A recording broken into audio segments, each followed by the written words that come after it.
I believe we're live. Hi, Tommy. How are you doing?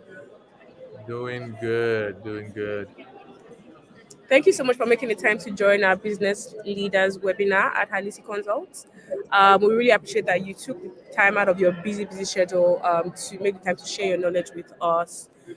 So, just a bit of background. I'm going to introduce Tommy. I'm sure everyone that is probably watching this knows who Tomi Solanke is because he's the founder of one of the premier wealth tech fintech companies in Nigeria. When he did it, nobody else was doing it. I'm not going to name names, but before the other people came, there was Trove. So Trove Finance essentially is a platform that allows you buy shares and stocks to invest on the stock exchange market. I believe it was in Nigeria initially, and then you can buy stocks from other countries now as well, which is really amazing. And Tommy's background, I believe, Tommy was an engineer. Tommy is an engineer, I believe, before he found himself in the finance world. And also, little fun fact: Tommy used to be my seatmate in GS1 for like a week before he went to King's College for some reasons. This is a very interesting call. We'll be sharing knowledge and catching up at the same time. So, yeah, looking forward to great things. Thank you, Tommy. Sweet. Yeah, welcome to our webinar. Happy to be here. Thanks for the invite. And thanks for the flashback too as well. I long time, long time. Long time I feel ago. old. I feel very old because it was like 20 something years ago. Anyway, just give us a bit of background about yourself. Tell us, who you are, what you do, and then we'll dive into the topic.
Apologies, my internet is really shaky at the moment because I'm at a conference and I really apologize for that. I hope For we'll be sure. able to make the best of this time that we have. Anyway, I don't know if you shared a bit about yourself already. Actually, no, I was trying to figure out exactly what was happening. I said Tolani leave me in the webinar. But but yeah, yeah, so yeah, my name is Tomi, as you said before. Um Spent the last 10 years mostly like within the tech space. I've dabbled into like a number of other things outside of tech. Did like a bit of consulting, like worked in did like a bit of like regular like 9 to 5s. But like 90% of my career has been like within tech or consulting around tech too as well. I think prior to doing Trove, I was consulting for an Indian multinational. So it's a multi-billion-dollar company that they were trying to do some stuff in Africa. So I worked with them mostly on like growth for time. But outside of that, like I love like companies. I love like strategy, um, and I love tech. So and I love finance too as well. I love money too as well. So yeah, I think Who let me just keep doesn't? it Who doesn't? there. Some people Who don't. doesn't? Some I don't believe there's anyone that doesn't love money. I don't believe it. No worries. All right, so just to get right into it, since this webinar essentially is about understanding how to secure funding as a fintech in Africa. We see a lot of fundraising news, a lot of company is raising funding. This person raised $10 million, this person raised $2 million. But at the same time, there are a lot of companies that are struggling to raise money in this funding winter, I would say, in this current climate. Yeah. So my first question to you is, what sort of challenges did you face when you were seeking funding for Trove Finance in this competitive landscape? Yeah. Okay. Thanks for the question. Great question. I think like I think the first thing is like I think the biggest problem is like perception of risk, right? That investors have regarding like African markets. And that even goes like even outside of just funding itself, right? To even partnerships. Um, you can display like clear demand, and potential, but investors are cautious, like due to like regulatory uncertainty, political instability, and currency volatility for those people that have business models that are exposed to like FX. So that was a big challenge. I think like just that perception of risk was one big challenge. But then I think to overcome that risk, you have to counterbalance with like solid, traction and like great storytelling. Another big challenge was it depends on the business model, but for us particularly was competing with global startups for attention. Which was if somebody else that is building something similar to your product in a different market decides to step foot into like whether it's like your country or like the continent at the continent at large, how do you address that threat, or how do you address that challenge? So I think definitely there had to be like solid answers to that. um and I think like slightly like just to follow those things, other popular things that people would say like challenges are like talent.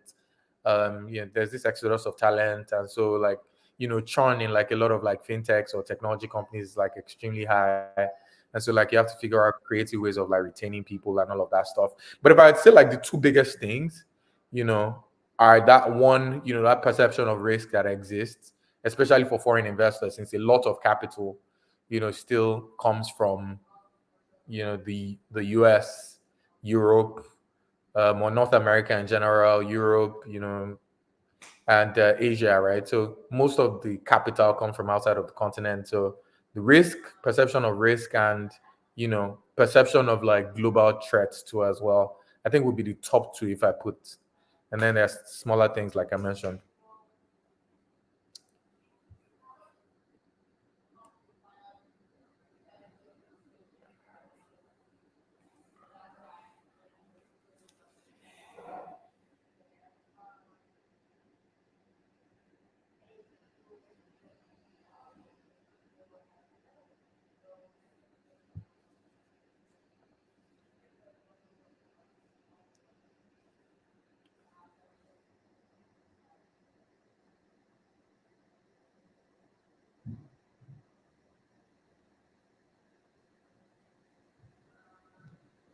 So, man, I really have to apologize. There's no excuse for this internet. US is also bad in the UK, so It's the internet. It's the internet. It's the I connection. apologize. No issues. No issues. No issues. All right. Yeah. So I guess like people heard, but like just to like just recap like exactly what I said. Um, Mm. I was just saying like the biggest things are just two things, right? It's just perception of risk that many investors have with like African markets.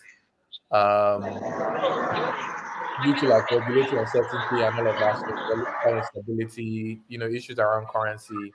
And I think the fact that if you build a business model that has been done elsewhere, like how do you see, someone from like the US or UK like stepping foot into like your country or like the continent, and disrupting your business model? I think those two things were like the primary things that we had to push against. There are smaller things like talent and all of that stuff, but those are the two biggest. Understood. So, in terms of overcoming the regulatory challenges, I've actually seen fintech startups that close shop because they couldn't overcome it, and Also, I've also seen fintech startups that came as implants, as quote unquote express to international companies that came into Nigeria, but they couldn't hack the regulatory system. In terms of raising fundraising, how do you tie that into, like, how do you overcome that challenge as a startup leader raising funding? Yeah, so I guess like the first thing for me is you have to pretty much find a way of like, giving people, comfort, right? Also like, and comfort around like a lot of things, right? Because like comfort is like the precursor to like you even being able to raise funding, right? I think the first thing is like you have to build a solid product, have to have, good product market fit. To a large extent, a lot of like local companies understand the nuance around like building within like African markets, or whether it's Nigeria, West Africa, whatever. And you have to like leverage all of those relationships to make sure, outside of the solid market fit that I product market fit that I mentioned, you have to have like a clear regulatory moat, or some type of regulatory um what's the word, some type of thinking around regulation that makes people ultra comfortable from a fundraising perspective. I think another important thing is like to focus on like storytelling with data, right? You need to present like how you're solving like real problems for like African consumers, or whether it's African businesses. um, but then, like, primarily, I think like the big thing is just showing how well you understand the regulatory landscape.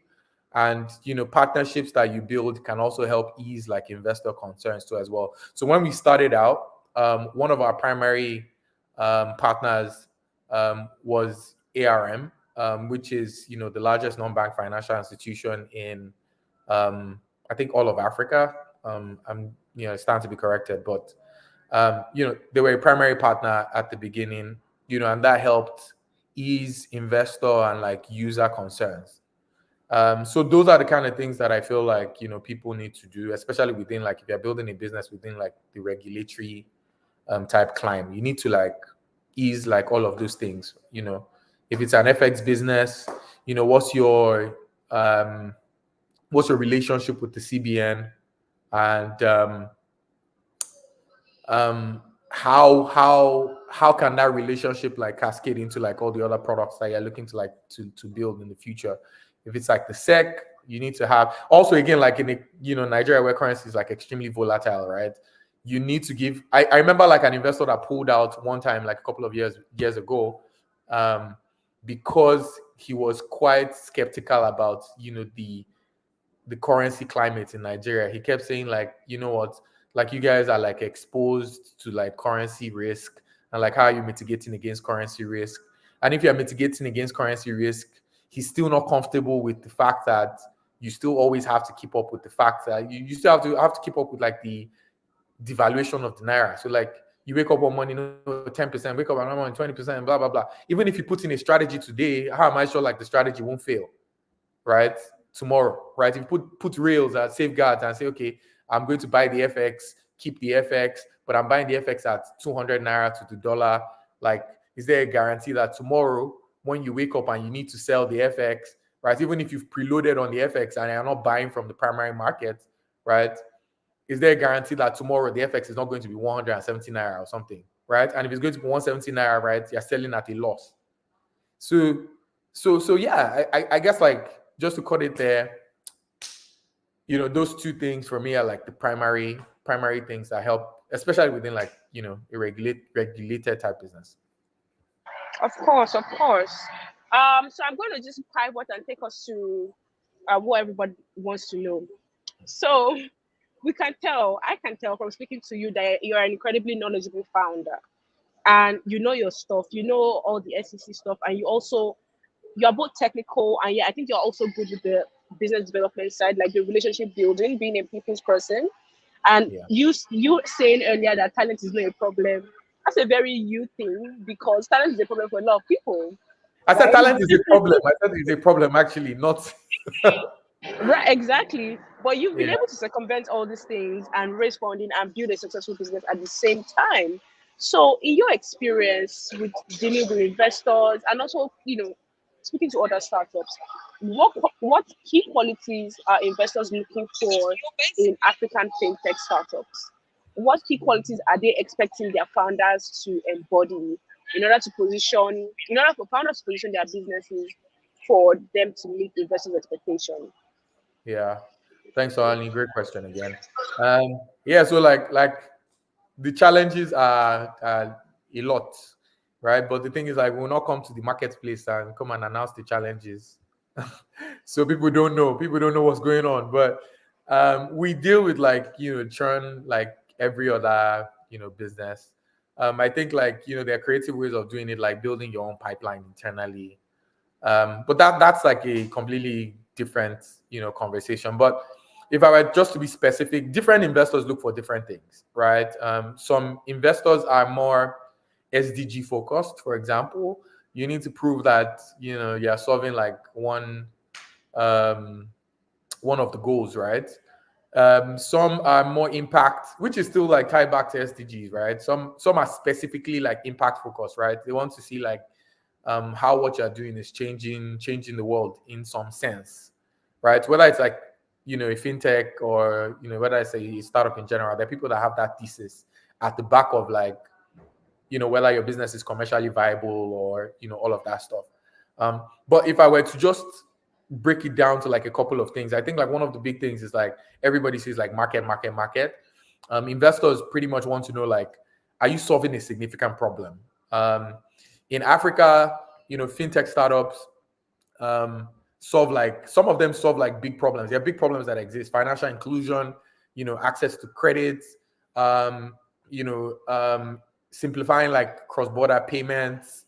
Those problems like have a competitive edge because those are not like Western problems, or to an extent, like some of these things are also like Western problems, but they're more African problems, right? I think for us, for example, the big thing is like that we focus on is more like financial inclusion. Is like, how can we help Africans build wealth quickly, and by providing a level playing field for them, to access wealth generating opportunities, same as the 1% in quotes, right? So I think, like, as a founder, one of the big problems that you need to clearly solve for is like market opportunity and like the problem you're solving for. And I think like a quick solution around that is just clearly articulate like the size of the market, and not the top-down approach that a lot of people use. They say, hey, Africa is 1.5 billion people, and Nigeria is 220 million people. But then when you really, break it down, like how much is disposable income, what's the market for your particular segment or your particular product, you need to be that thorough, articulate the size in a very precise way.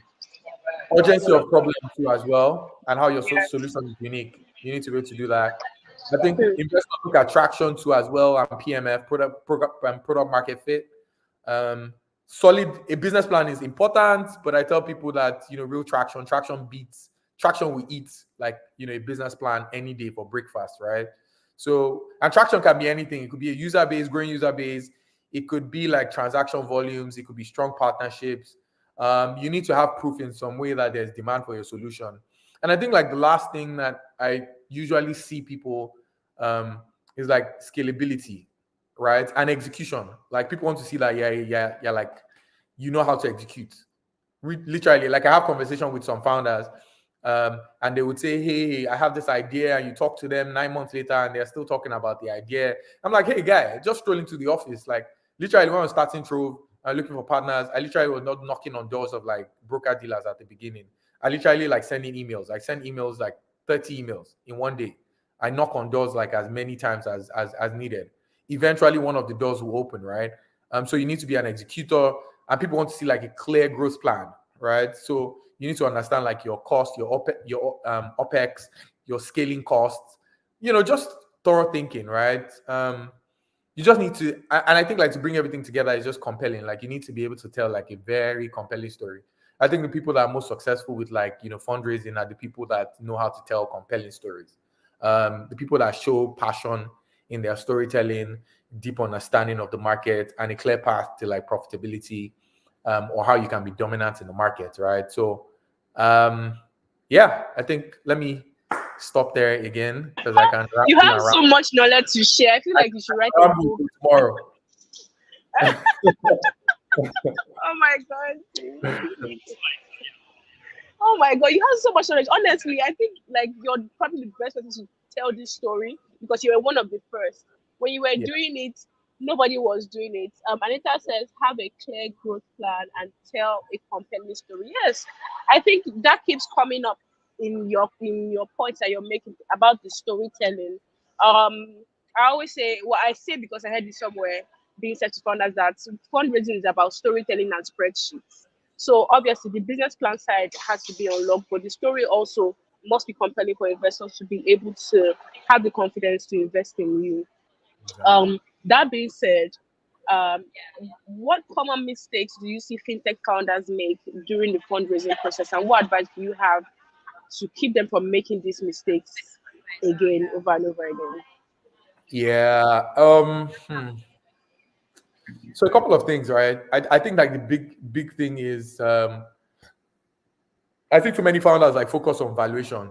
I have conversations every time. I had a conversation this morning. I say sometimes I have friends that raise like at $100 million. I raise like, 80, 60, $50 million.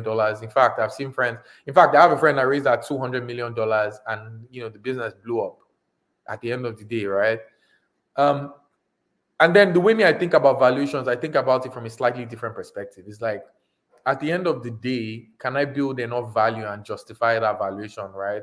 Or if a private equity company, if a PE company was to buy my business, like how much would they buy the business at, right? Which is not, people conflate like all the madness that's happening in the markets with like, and all the news that they see with like how high their valuation should be, right?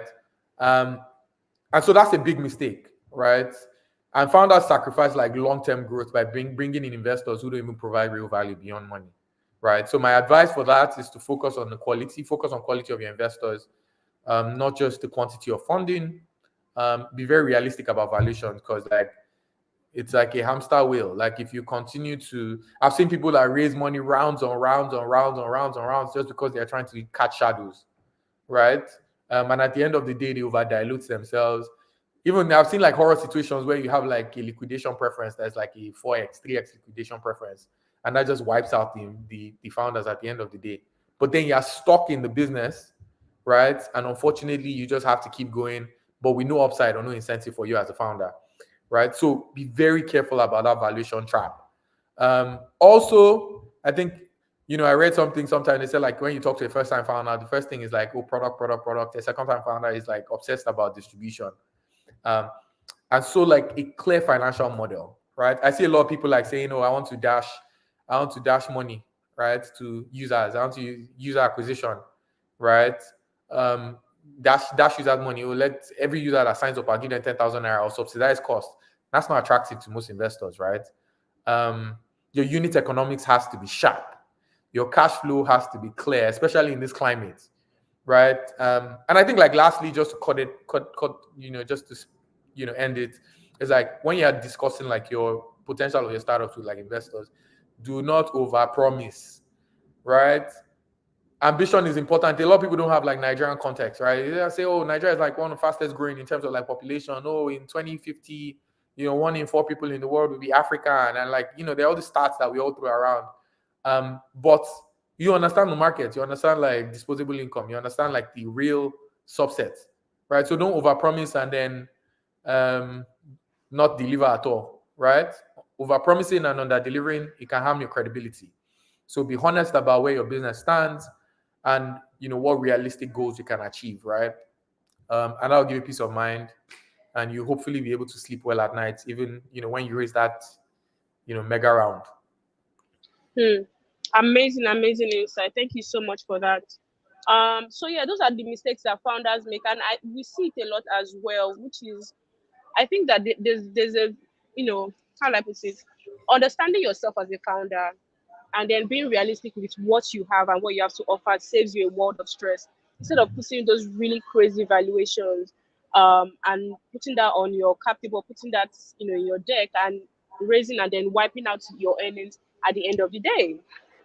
So in your opinion, for a person that is raising for the first time, fintech, what's an ideal? I've seen you discuss this before, which is why I'm asking this question. So, what's an ideal valuation for a seed? Let me say, seed, let me not say pre-seed, for seed, and to raise what ticket size? A lot of investors say this, and some founders say it as well. And I say to founders that I don't think African founders need to raise crazy amount of money. I think you need to raise a little bit at the initial stage to give you that fire, that flow. But then doing Series A, Series B, Series C, I don't think is necessary. So, in your opinion, what's an ideal sizable valuation that investors that you've spoken to of recent would be comfortable with, and what ticket sizes are they looking? Like, what's the total um, funding ask that they're looking at right now, in your opinion?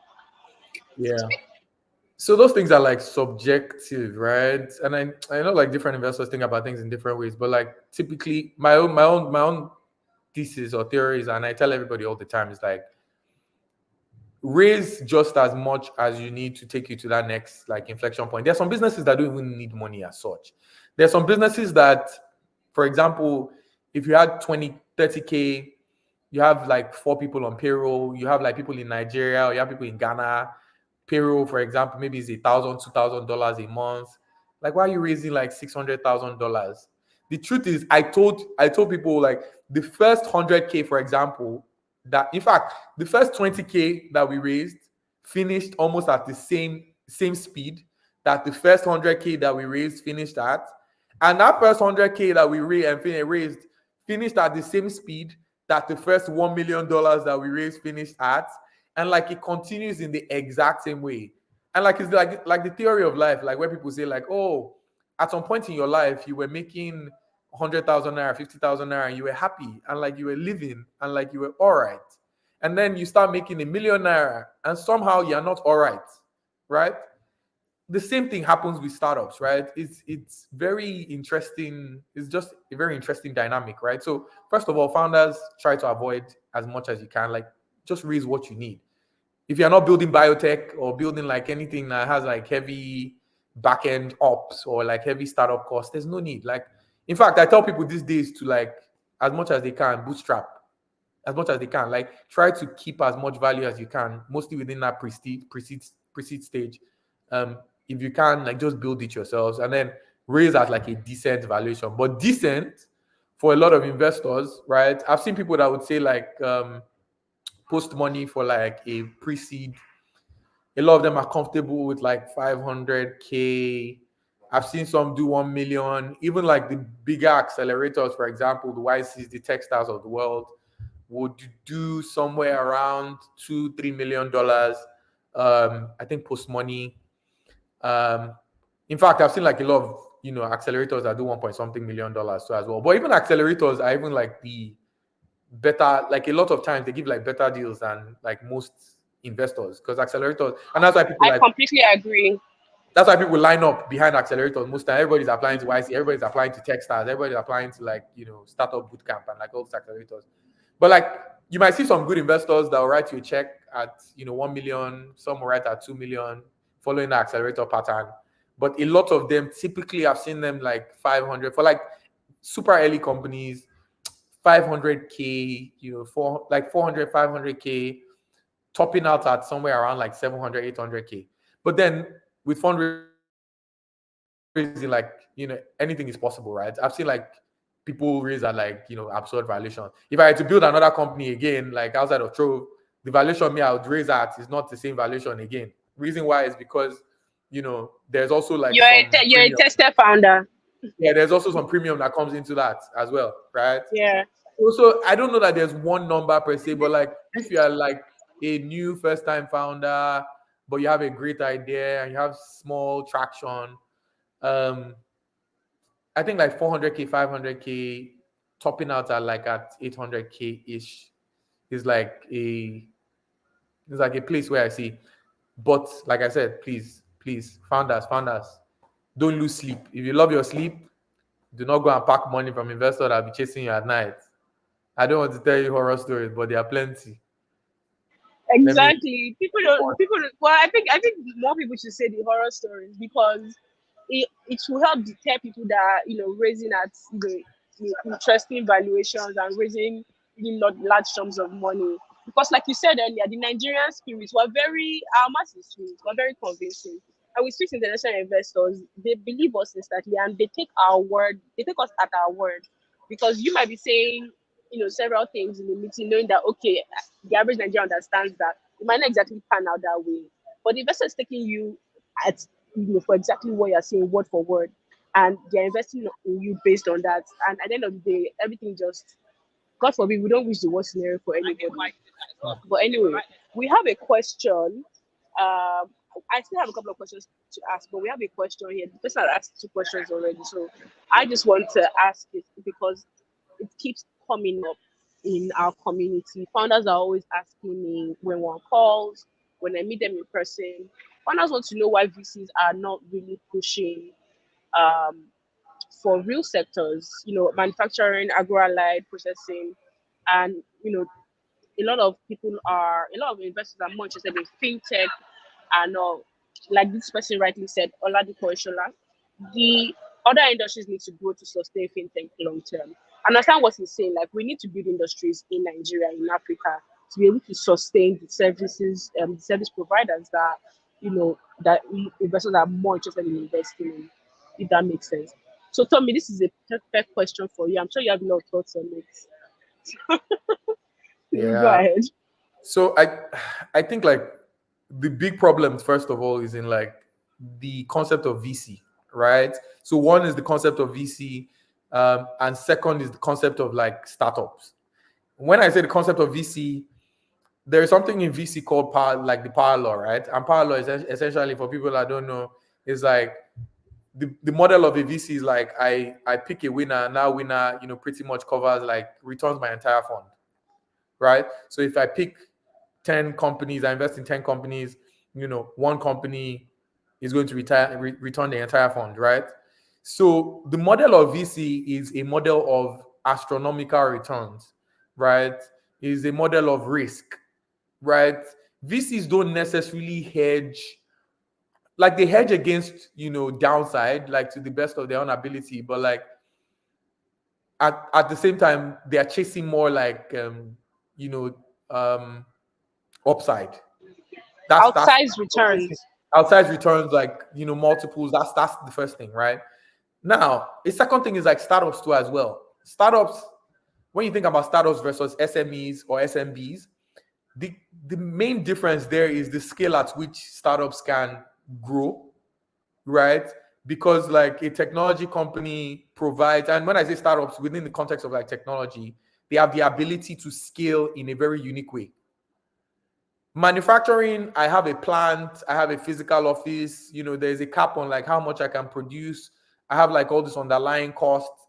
There are companies that um are in some village in Oshogbo, or they're like in some village in like Jos, right? Not to say like any of these places are villages for people that come from there, but there are people that are from these places, and they're just somebody in like a garage or like just one room, and like they're serving like 10,000 people, 20,000 people. Imagine a big Ebanor, for example, right? Or any of the, for context, like for people that don't know, like not familiar with Nigeria, Ebanor is like a big supermarket, right? It's like a Walmart or like a Spar or like ShopRite. Just add context. There's a limited amount of people that can work there. There are only so many people that they can service. Um, and those are the constraints that come with like, traditional like brick and mortar, like, SMBs. And startups don't have that same constraint, right? Think of a Jumia, for example. Though they have their own challenges, but I pretty much have a business. My cloud infrastructure sits like somewhere in Europe or like in North America. I have a website. People can access it from anywhere. People in London are ordering like TVs for their moms.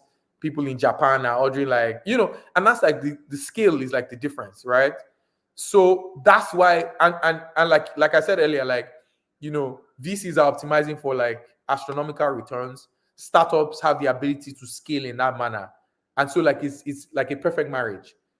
The same cannot be said of like a lot of like manufacturing, processing companies, even if I feel like, they're very, very important, right?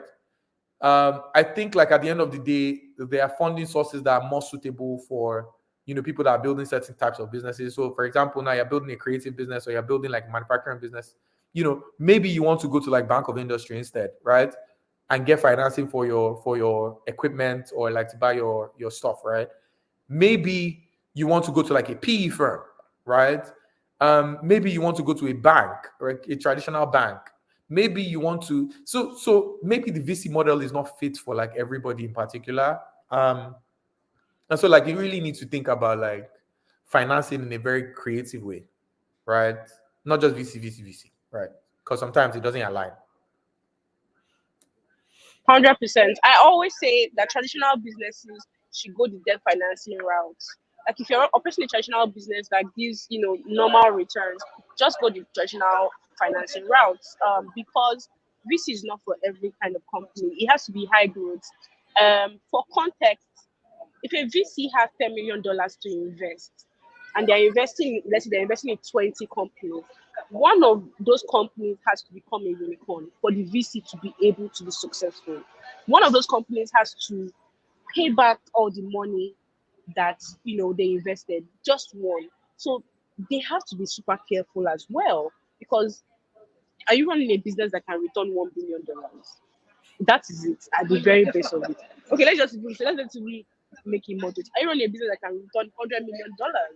That's what a VC is thinking about before they invest in you, because it's a lot of money to put into you at a very short period of time of knowing you. So it's their money. At the end of the day, you cannot force us to give you money. So going the traditional way, debt financing, talking to the banks, talking to private financial institutions, the private equity, if you meet their standards, it's probably the way to go for traditional businesses that are looking for investment.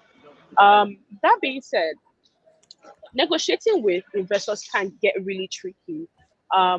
Recently, I was speaking to a founder and they were telling me about how they already raised like 200K out of 500K, and they had another investor that wanted to come in, but the investor wanted to come in at a higher, how like they wanted more equity than the person that already invested 200K wanted. They wanted almost double the equity for the same amount of money. And I was like, that's a bad deal. But then they were like, oh, how do we negotiate? So I guess my question to you is, what tips do you have for founders that find themselves in those kind of situations? Because finding an investor that believes in you, that wants to invest in you, is sort of, it's really hard. So people take a lot of bad deals, right? I'm sure you've heard those stories. What tips do you have for founders to negotiate investment terms effectively? Yeah. I guess like a couple of things. Like number one, right? It's tricky, right? But before you enter into negotiations, one thing I always say, like, having like I used to do like a lot of like B2B sales before, right? And one of the things I always say is like I try to put myself in a position where I'm never afraid. Like I think one of the strongest things or things that I put in my mind is never be afraid to walk away from a deal, right? And when you have that mindset, you try to present yourself or you try to have as many options as possible, and that somehow can strengthen your position, right? So you need to know your value, right? So before you enter in negotiation, you need to understand like your company's value, but not just theoretically, because like I see a lot of people say, oh, my company's value at 20 million, 10 million, I'm raising at 5, all these absurd numbers, and it's just funny to me because I'm like, well, you guys are raising 100 million, you say you want to sell your company 100 million. Even people that, because if I follow like normal like multiples, right? A great VC will give you like a 10x, for example, right? Let me say on your ARR, for example, like your annual revenue, I'll give you 10x on it. That was even in 2021 when the times were great. Like that was like a benchmark. Now there are people that are getting like 4x, 5x. Like traditional business multiples are like 1.5x, 2x, like of like annual revenue. For VCs used to be like 10x, right? And nowadays, like I see like a good deal at 7x. But then you really need to be able to back it up with data. So, like for example, if somebody is telling you like, "Oh, I'll give you 20K, I'll give you 20K for 40%, for 50%," this guy is a scammer, right? So you need to know your value of your company, right? Whether it's your traction, your market potential, your growth rate, you need to have all those things at the back of your pocket. First thing, like I said, don't focus on valuation too much. I think when you focus on valuation too much, you can get like, what's the word? You can get messed up. And the reason why I say this is like there are other things outside of valuation, right? There's board control, there are liquidation preferences, there are investor rights, there are, there are lots of things, right? I've seen people like say, oh, they'll give you $1 million at $20 million valuation, but they want a 4x liquidation pref, right? That means like peradventure, your company doesn't continue to scale, you still have to give the person back $4 million, right? So you're already owing the guy $4 million, regardless of like how your company goes, right? And where the tide goes against you, you're messed up, right? So don't focus on valuation, negotiate like other terms. If you're too early, there's no need of having a board, right? If you're like a small company, you don't have any traction yet, you guys want to move fast, having too many people on your board will boggle down and slow you down. So negotiate all those terms, like no board seats if it's super early, liquidation preferences, make sure it's a 1x liquidation preference, or make sure the terms are clear, right? And like look at the investor rights. Another thing I would say is like seek advice. Don't hesitate to like bring in legal, financial experts, other founders to review your terms. Don't be too arrogant. I look at term sheets a lot of times. I'll be like, hey, guy, if you sign this thing, you're on your own, no? Right? So even founders that have signed like bad deals. In fact, I think like people that have, had companies that whether failed as a result. I read an article yesterday, a founder, really great guy. I know the guys. I know their CTO personally. He's been a friend for like 10 years. But the story of the company was also a story of like investor issues, founder, investor, everybody butting heads. They raised like $40 million, but at the end of the day, company had to shut down, right? So in fact, those kind of founders have a lot of valuable expertise to like bring onto the table. People that have been like, running companies for a while and gone through like different multiple fundraising cycles. They can help you. They'll provide clarity on like long-term implications, right? They will help you so you don't overlook like key details. Everybody says mentors. It doesn't have to be like a mentor, but like, somebody that you can seek advice from, right? And lastly, like, slightly close tied to that is like be very open with like an investor, right? People might I've seen like scenarios where like somebody will tell me like, oh, this term sheet, tweak this small thing here, tweak this thing here.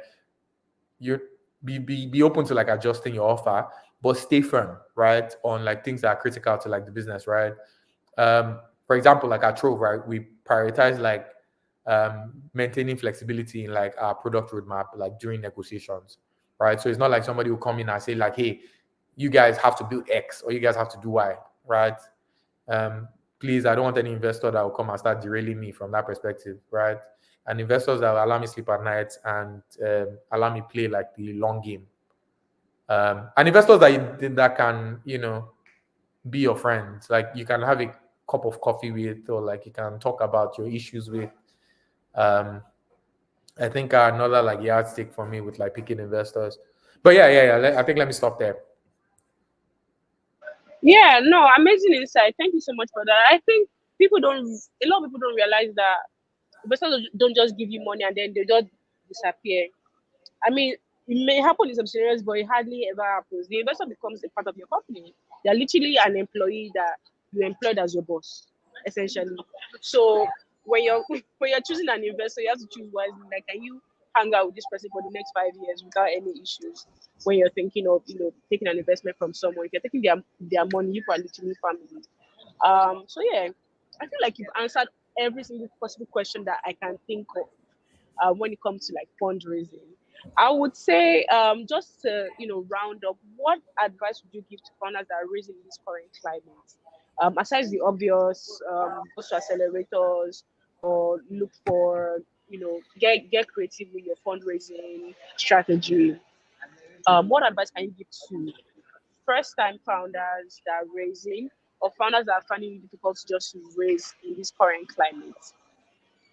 Yeah. I think like the first advice is like go and slap yourself out of the delusion, right? And what I mean by that is like just try to be realistic, right? Try to think through like what do you really need as a business, right? Yes. It's a very tough like landscape, right?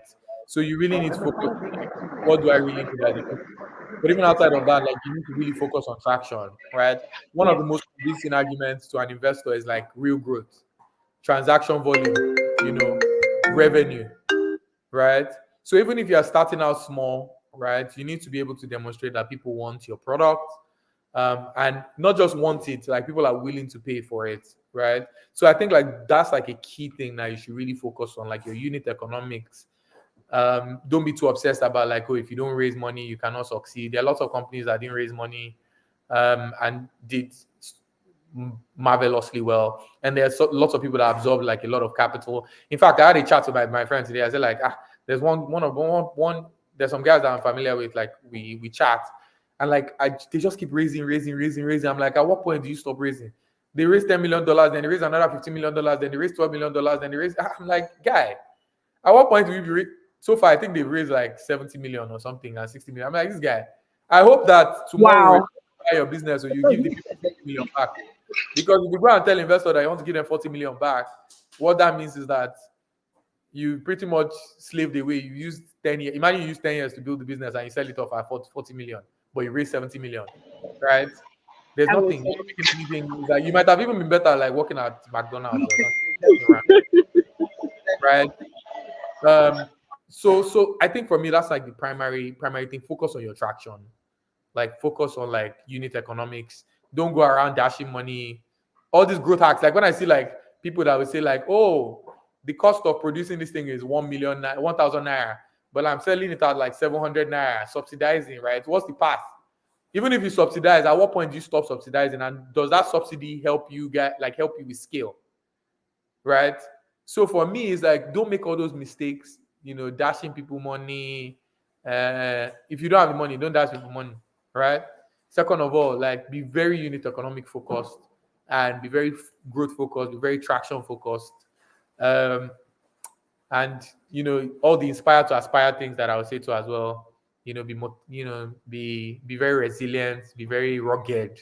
I say founders, like for me, like I say, like there's one of the things I repeated. In fact, like some of my friends slap me if I say that thing again. But like one of the things like I say every time is like one Elon Musk thing, like he said, it's like founders are like mentally deranged people. It's like falling down an abyss, but like chewing glass, like broken glass.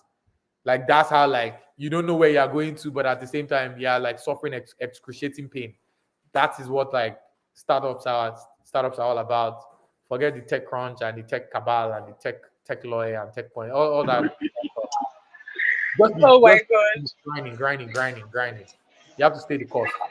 You have to stay the course because it's going to pay off one and it's going to be a big payoff. But you just have to toe the line and be as aggressive as you can and just push until something gives. Yeah, sure. Thank you, Tomi. This was so insightful. Honestly, I enjoyed myself. Great question. I think you enjoyed it. You were ready to give it to us. If you watch any of my these things, like I'm very like I love like talking to like founders. I like It's amazing. I love it. I love it. Thank you so much for your insight. Really appreciate you taking the time out of your busy schedule to be here. Looking for some amazing things. How can people stay connected to you? I know obviously use Trove, download the app, buy stocks, use the app. So I try to be as friendly as I can be on social media. So like I think I was talking to someone today. I said like he was like, so one of the customers was really pissed off. So like there's this bank thing that has been happening like in Nigeria, where like a lot of banks have been doing like updates, and so like we can't process like withdrawals as quickly or deposits don't come in as quickly just because maybe one bank had downtime and people didn't understand that. So some people are like, oh, where's my money? And so the guy was like asking me like, oh, he was really pissed off because like a lot of people, he adds them on LinkedIn and they don't reply or they don't accept the invite. I said I accept everybody's invite on LinkedIn. Wow, a humble CEO. It's a struggle because my box is a mess. But yeah, I think long story short, like I accept everybody's invites on LinkedIn as long as you don't look like a scammer and have one connection, right? So once you look legit, happy to do that. So add me up on LinkedIn.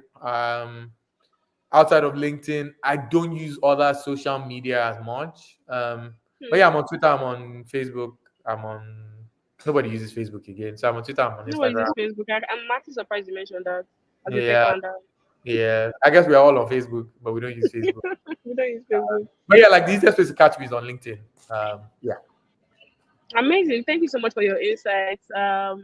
whenever we have founders that have issues, we just send them to you so you can help them because you're a firebrand. Like you've been through the fire and you know what's up. So thank you so much for sharing your knowledge with us. Really appreciate having you here.